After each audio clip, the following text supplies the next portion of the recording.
Hello students, how are you? Hope you all are doing well. Last video में हम पढ़ रहे थे आपकी हिंदी व्याकरण का पार्ट 16 वाक्य विचार। ओके, आज हम उसके एक्सरसाइज के क्वेश्चन करते हैं। ओके, नाउ फर्स्ट क्वेश्चन क्या है? दिए गए उत्तरों में से सही विकल्प पर सही का चिन्ह लगाइए। ओके, का नंबर है जिन वाक्यों में केवल एक क्रियापद होता है वे क्या कहलाते हैं? संयुक्त वाक्य, मिश्रित वाक्य, सरल वाक्य या विधेय वाक्य। तो इसका सही उत्तर है सरल वाक्य। ओके, जिन वाक्यों में केवल एक क्रियापद होती है वे सरल वाक्य कहलाते हैं। ओके, नेक्स्ट क्वेश्चन है खा नंबर, अर्थ के आधार पर वाक्य के कितने भेद होते हैं?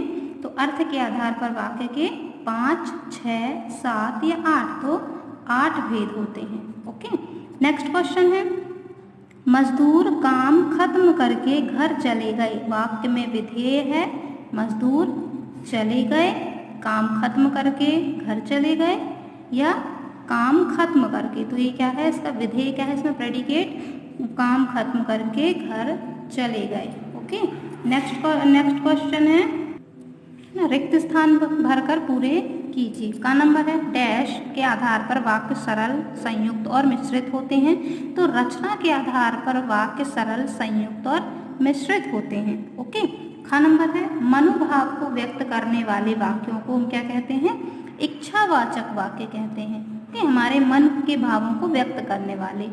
गा नंबर है जिन वाक्यों में आज्ञा, आदेश, अनुरोध किया गया हो वे आज्ञावाचक वाक्य कहलाते हैं। ओके, नेक्स्ट है घ नंबर साधारण वाक्यों में केवल एक उद्देश्य तथा एक क्रिया होती है। यहाँ पर उद्देश्य या फिर कर्ता भी लिख सकते हैं हम। ओके, नेक्स्ट है इनका नंबर संदेहार्थक वाक्य में कार्य के होने में संदेह या संभावना व्यक्त किया जाता है। होते जो संदेहात्मक वाक्य होते हैं उनमें संदेह या फिर संभावना व्यक्त की जाती है।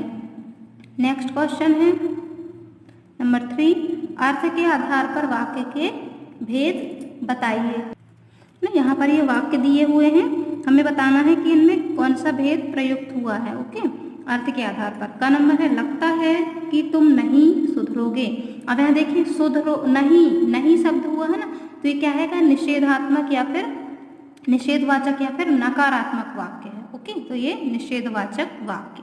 नेक्स्ट है खा नंबर काश तुम मेरी बात मान लेते। अब यहाँ देखिए काश के बाद जो चिन्ह है क्या है? विस्मयादि बोधक का चिन्ह है ना, तो ये क्या है? विस्मयादि बोधक वाक्य है। नेक्स्ट है आज विनायक जरूर आएगा। जरूर आएगा इसमें सामान्य बात बोली गई, तो ये क्या है? विधानवाचक वाक्य। ओके, नेक्स्ट है घ नंबर भगवान ना करे आप पर कोई मुसीबत आए। तो ये क्या है? इच्छावाचक वाक्य। ओके, हम किसी को बोलते हैं ना, जैसे कोई यात्रा पर भी जा रहा है तो आपकी यात्रा मंगलमय हो, है ना, तो ये क्या है? इच्छावाचक वाक्य। नेक्स्ट है क्या तुम लक्ष्मी के जन्मदिन पर जा रहे हो? प्रश्नवाचक है ना, ये प्रश्न पूछ रहे हैं, तो ये क्या है? प्रश्नवाचक वाक्य। ओके, नेक्स्ट है 2 दिनों तक पानी नहीं आएगा। नहीं, तो ये क्या है? निषेधवाचक वाक्य। नेक्स्ट है चिल्लाओ मत, चुप बैठ जाओ। तो ये क्या है? आज्ञावाचक वाक्य। Okay students. ओके, नेक्स्ट वैसे ही आपको करना है रचना के आधार पर वाक्य के भेद बताइए। वाक्य इतना समय हो गया पर सुधा अभी तक नहीं आई, है ना, रचना के आधार पर। अभी हमने पढ़ा था अर्थ के आधार पर, अब है ये रचना के आधार पर। तो ये क्या है? मिश्रित वाक्य है। ओके, तो ऐसे ही आप इनको सारे ये रचना के आधार पर इनके भेद आप बताइएगा जो ये वाक्य दिए हैं। नेक्स्ट क्वेश्चन हम करते हैं निम्नलिखित प्रश्नों के उत्तर दीजिए। साधारण और संयुक्त वाक्यों में क्या अंतर है? तो इसका उत्तर है उदाहरण सहित स्पष्ट कीजिए। तो साधारण वाक्य में यहाँ से लिख सकते हैं जिन वाक्य में केवल एक उद्देश्य और एक क्रिया हो उसे हम साधारण वाक्य कहते हैं। इसका एग्जाम्पल हम लिख सकते हैं जैसे अभी गेंद से खेलता है या फिर रवीना गीत गाती है। कोई भी एक एग्जाम्पल हम लिख सकते हैं। नेक्स्ट है संयुक्त वाक्य। तो जब 2 या 2 से अधिक साधारण वाक्य समुच्चय बोधक से जुड़ जाते हैं तो वे संयुक्त वाक्य कहलाते हैं। ओके, एग्जाम्पल आप एक लिख दीजिएगा, वर्षा हो रही थी इसलिए हम समय पर स्कूल नहीं पहुंच सके। ओके, नेक्स्ट क्वेश्चन है मिश्रित वाक्य क्या होते हैं? तो इसका उत्तर है मिश्रित वाक्य जब किसी विषय पर पूर्ण विचार प्रकट करने के लिए कई साधारण वाक्यों को मिलाकर एक वाक्य की रचना की जाए तब ऐसे रचित वाक्य को मिश्रित वाक्य कहते हैं। ओके, और एक एग्जाम्पल लिख सकते हैं आप, मैं विश्वास के साथ कह सकता हूँ कि मेरा उत्तर सही है। ओके, नेक्स्ट क्वेश्चन है वाक्य से आप क्या समझते हैं, एक उदाहरण देकर स्पष्ट कीजिए। तो मैंने आपको बताया था इसे दो या दो से अधिक शब्द पदों के समूह को हम वाक्य कहते हैं। जैसे आप एग्जाम्पल लिख सकते हैं, मीरा पुस्तक पढ़ती है।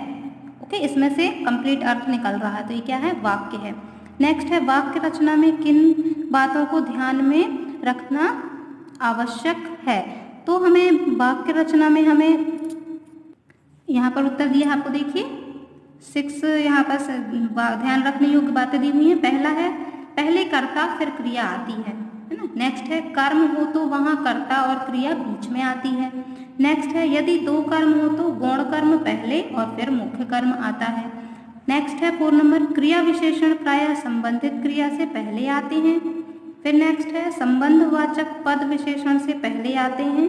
फिर है संबोधन और विस्मय आदि बोधक पद प्रायः वाक्य के प्रारंभ में आते हैं। ओके, तो ये वाक्य रचना में निम्न बातें जो हैं वो ध्यान रखने योग्य हैं।